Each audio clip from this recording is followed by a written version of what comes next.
Dear Diary, still here in the courthouse. Ow! Late at night.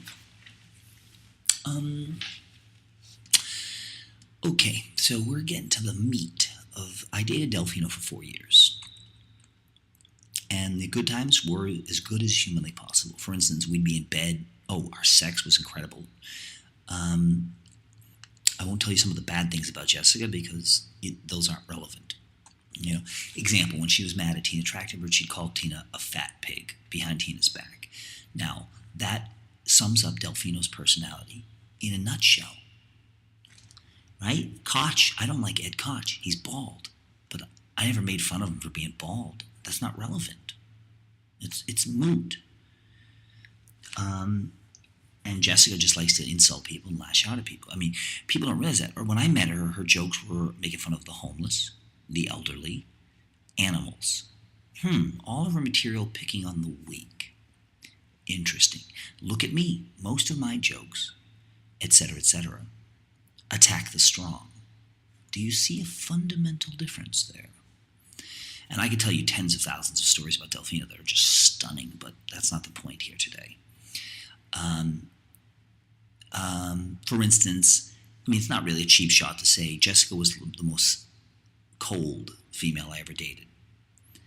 I'm a very loving person, and Delfino is like a block of ice. She's not very romantic. I would have to ask her for hugs every day. Like if we were both working on the computer, I'd be working at my workstation, she'd be at her workstation in our apartment, and if I got up to get a drink of water, or if I got up for any reason, before I sat back down, I'd go over and I'd kiss the back of her neck, and I'd kiss her shoulders, because I'm very romantic and tactile, very loving, because I was deprived of love by my monster mother. And note, Delfino did turn out to be a lot like my mother, but that's complete coincidence, because I didn't know any of these things about her when I first met her. You know, like a lot of people, you just think, oh, she's making funny jokes at weak people's expenses. Then you realize, oh my God, she wasn't kidding. That's the way she is. She really hates the weak. And to some extent, she started dating me because she wanted to climb the fucking ladder, industry ladder, etc. Slime bag. So,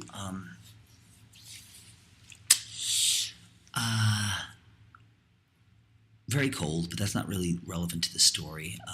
When we had sex, it was pretty amazing. For instance, I'm very honest. That's how you know I'm honest. I praise my enemies and I criticize my friends. To this day, Jessica still gave the best head I ever got. Of course, she is an ex-prostitute, so, I mean, she wasn't a prostitute that long in Jersey, but she was sleeping with old guys and stuff for money in Jersey. And that's why she tells people, Christopher ruined my life. No. I saved your life, you fucking lying, backstabbing monster. I saved your life. Delfino also had the finest ass I ever grabbed. Made it even more annoying that she'd wear tight jeans, always. You almost never saw her wearing a skirt or a dress. No matter how much I asked her, I'd say, please, I wish you would wear something where I could fucking actually kiss your legs. And she didn't care. She was immature and insecure. And she thinks, you know, when you're 32 years old and you're dressing like a 13-year-old junior high Puerto Rican girl, you've got some serious issues you have to confront. But she would just tell people, Christopher tells me what to wear. I was like, no, I don't. I ask you as your boyfriend to wear something where I can actually fucking goddamn touch your knee at a fucking show. That's not unreasonable. But she spins it into, he's a clothing Nazi telling me what to do. It's like, no, I'm not telling you what to do. I asked you. Eesh. I mean, actually, I could do a zillion diaries on Delfino, so let's try and keep this narrowed down. She was very cold, but our sex was great. We'd have mutual orgasms, all kinds of crazy shit I never did with other girls. I'd have multiple orgasms. Really good stuff. Oh, and in bed, we'd have so much fun. I'd like to play all kinds of funny little games and stuff, goofing off, because she can be real funny when she's influenced by me. I bring out the best in humans. I'm quite a role model, thank you very much. And Delfino, so for instance, we'd be in bed and I'd be like, okay. Or no, she'd be on top of me and I'd be like, fuck me like you owe me money. Or we'd do funny role modeling things as a joke. So I'd say, okay, pretend you are my special needs teacher in elementary school. And I just spilled popcorn all over the floor. Anyhow, moving on. So we dated for 4 years, and it got worse and worse and worse. She got more and more and more violent. And when I turned to other people for help, they would just laugh it off. Oh, you must have asked for it. Oh, yeah, no, I deserve to have my face fucking smashed with a book and bloody. No, I deserve to have my hand crushed in a fucking door. No, I totally deserve all the super violence. I totally deserve it. And for 4 years, remember, I knew she was bad from the get-go. So it wasn't like I walked into some trap. And I knew she was going to cheat on me. I knew she was going to do all these things. You could tell. Her personality is not exactly covert. And I tried for 4 years. It's like, I really think she's awesome. And I want to spend the rest of my life with this girl. I want to get fat and old with her. Because the good times are the best. But the bad times outweigh the good times. And for 4 years, I tried everything to get her to overcome her insecurities. She was abandoned by 2 dads. Not one dad. She was abandoned by 2 different fathers. So it's just real insecurity problems. And that was one of the biggest problems we'd always fight about. If I talked to any female under the age of 90 who was under 500 pounds, Delfino would freak out. Example, one night I was at Livia, what's Livia's last name? Livia Scott, who's awesome. Livia's a fucking awesome comic actress. She's been in Haunted Pussy, worked with us on a bunch of different things. Love Livia. She's great. And I was at Livia's birthday party at the Delancey on the roof. And I got there before Delfino did. And the crowd was mostly people Delfino knew and not I knew. It's more the stand-up crowd. And at one point, Livia and her friend come over. And they say, hey, can you take our picture? Like, they had their camera out. They needed somebody else to shoot their picture. And I'm a great photographer. They handed me and said, can you take our picture? And so while I was waiting for them to turn on and stuff, they were like hamming it up because they were both drunk and they're both comics. Olivia and her friend who I did not know. And they were goofing around. They're like, we should take pictures like we're pretending to make out and all this stuff while I'm waiting for the camera to turn on. And I'd take a picture and it'd be blurry and I'd be like, oh, this camera has to think. Your camera has to think before I can take the next shot. And so they were just goofing off. And I took a bunch of pictures of them. And there was a couple like where they were like pretending to kiss or whatever. I'm not even sure if we got that on camera. But whatever. Delfino had entered and saw this. She came over to me steaming, and she started pouring drinks all over other people's drinks on my lap. Said, I saw you taking pictures of girls kissing. It's like, oh my God, you are the scariest person I have ever met. And almost every day I was scared of Jessica, especially once I moved in with her. It's just scary. Every day scary. Is she going to explode about that? Is she going to explode about that? Is she going to misunderstand that? Is she going to misunderstand that? She's like, I saw you making out with those girls. I mean, you taking pictures of girls making out. It's like, don't you want to get the facts first? We can ask Livia right now if you'd like. She said, no, just pouring drinks. It's like a psychopath in front of everybody. It's like, oh my God, you're doing this in front of your peers. You're a fucking psychopath. And for 4 years, I tried to get her to overcome her insecurity. Example, on my fucking website as a musician, I have photos of her, and I invited her to be in all my bands. If you're a musician and you want to fool around with other girls, you don't ask your significant other to be in all your bands. That's going to hamper your ability to score groupies. That's how psychotic she was. And no matter what I did to get her to overcome that shit. I mean, I got her a job at one place I was working at Long Island because I wanted to be with her all day and all night. And she fucking fucked that job up with her fucking violent temper. She got thrown out of so many places because of her violent temper. She caused so many problems. She threatened so many people with physical violence. Birthday party in Staten Island, she got us thrown out at fucking 4 in the morning. We were going to sleep in this big fucking, like, not quite a mansion, but huge fucking nice house in Staten Island. In winter, for their Christmas party, they were going to let us stay in the spare bedroom. And Delfino threatened somebody at the party. Fucking crazy. They said, there's no way you could stay here. She's violent. It's like, I know. So we had to fucking wait for a train 4 in the morning in Staten Island. Do you know how much fun that is? I mean, it was like dating O.J. Simpson, except O.J. was a lot nicer and not as violent. And it was just constantly. She would savage fuck everything. She got thrown off 2 tours with the Trachtenbergs because she couldn't control her violence, her temper, her dishonesty. And I didn't want to dump her. I wanted to try and salvage our relationship. But for 4 years, nothing I did worked. You'd think, all right, I sing love songs to you on stage in front of people, with you sitting on stage as I sing them to you. And you think, oh wait, here's the perfect, oh shit, oh no, this is the perfect example of how Jessica Delfino is one of the most extraordinary females in life. All men, or most men, hear this bullshit women give them about, you don't hug me in public because you want other women to think you're single. That's a fucking cliche that all the robots come up with. Delfino topped them. She'd always use that one. But most of the time I was hugging her and crawling all over. And she would say, you paw me and caress me and kiss me in public because you want other girls to think you're romantic. And I would say, oh my fucking God. So I'm kind of fucked, aren't I? If I hug you, you're gonna fucking blow up at me. And if I don't hug you, you're gonna blow up at me. Oh my fucking God. I've never met a female more dangerous, more scary in my life. And my mother was one of the most brutal fucking savages in human history. When you're bludgeoning children, you're fucking dangerous. Like Delfino, she should not by law be allowed to have children. If she has children, those kids, she's gonna fucking shake that baby. She's gonna be fucking punching the shit out of those kids when they cry.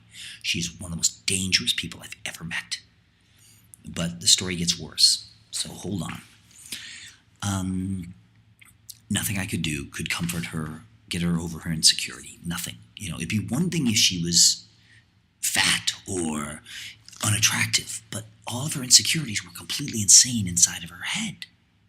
Right? She was an alpha female. Most females looked up to her, and most guys liked her. She had no reason to be insecure.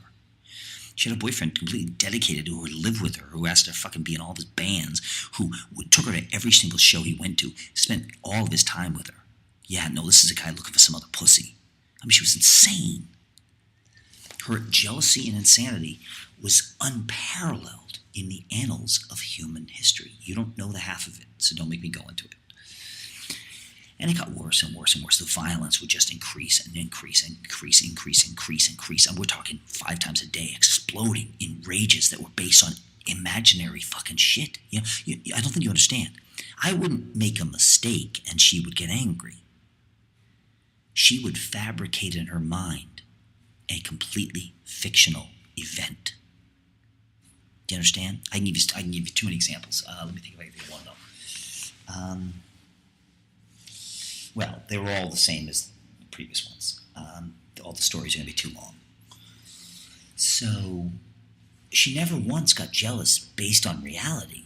Every time she got, remember, she was dating a guy who turned down hundreds of hot teenagers, even when they were naked in his bed when he was single. I didn't kiss or touch a girl from the age of 19 to 29 because my art was more important than fucking women. And this psychopath thinks I'm a ladies' man who can't get enough pussy. That's fucking sick. She was almost 10 years younger than me, and she had fucked twice as many people. Well, that was another thing that always tipped me off. Whenever you'd ask her how many men she had slept with, she couldn't remember the number she gave you the last time. She'd say, one time she said 13. And then you ask her 5 months later, knowing she can't remember the line, she said, 16. It's like, you said 13 last time. It's like, oh, well. She came up with some stupid excuse. Women tend to count a little bit tighter than men do. I've slept with 10 and a half women, okay? If you had only slept with 13 or 16 guys, you'd probably know the number. If it was, all right, if you're in the hundreds, it's going to start to get a little difficult, maybe. But not when it's fucking double digits, bitch. So, I mean, she was a pathological liar. And so all of her good qualities, it was hard. I mean, we ended up going to counseling. The counselor was fucking insane. I have a great piece where it's Hitler and the Jews go to a counselor. And of course, if you know, people don't realize this. The job of a counselor is to lie. You can't be a counselor and tell the truth. It can't. You have to lie because you can't pick sides. So it's like, well, Joe, why did you punch Beth?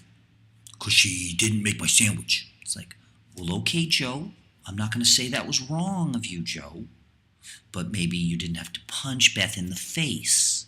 Maybe you could have compromised and punched her in the stomach. That's how counselors operate. So, for instance, Jessica would say things like, she started saying things like, I want you to date other girls. You think I'm so terrible. You should date other girls. I want you to see other girls. I want you to see other girls. And I'd be like, just so you know, I could technically go now out tonight and fuck another girl because you told me to. You're lucky I'm not interested in that because your fucking stupid head games don't work. And counselors, and Jessica would just lie to the counselor, and the counselor wouldn't do anything about it. It's like, this is a fucking waste of time. You're not honest. How can you heal Jessica if you can't say Jessica? That's wrong. If you can't say Jessica, that's wrong, well then Jessica won't stop doing it. She needs peer pressure. Like most people do. You need peer pressure. And I needed all of our friends to say, Jessica, what you're doing is wrong. But they didn't. The Trachtenbergs kept trying to pour gasoline on the fire for mischief reasons. Rachel had a crush on me, so she kept trying to sabotage. And Rachel wanted Jessica and I to fight. She wanted me to break up with Jessica. And Rachel would do mean things to Rachel. Rachel would do mean things to Jessica. And Jessica eventually threatened to punch out Rachel a couple times when Rachel was 13. When a 32-year-old girl is threatening to punch out a 13-year-old, there's a problem. And at first, Tina and Rachel thought I was lying. One day I was over their house, and I held up the phone as Jessica was threatening Rachel. And I said, am I ever fucking wrong? Have I ever fucking lied to you guys? And so we were all in Scotland. Well, I don't know. Is there anything else I want to include about our relationship? There's so many scary stories. So many fucking scary stories. But still, I was still writing her material.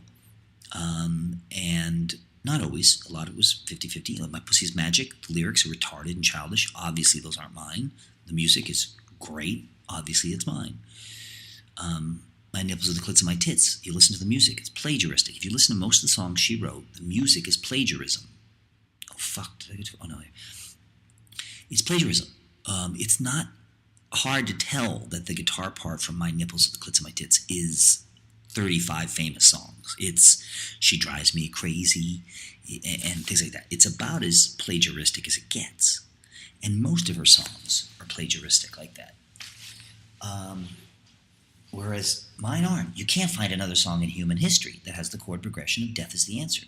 You probably can't find another song in human history that has the chord progression of Lou Reed's Cock, except for the chorus, which is deliberately cliche.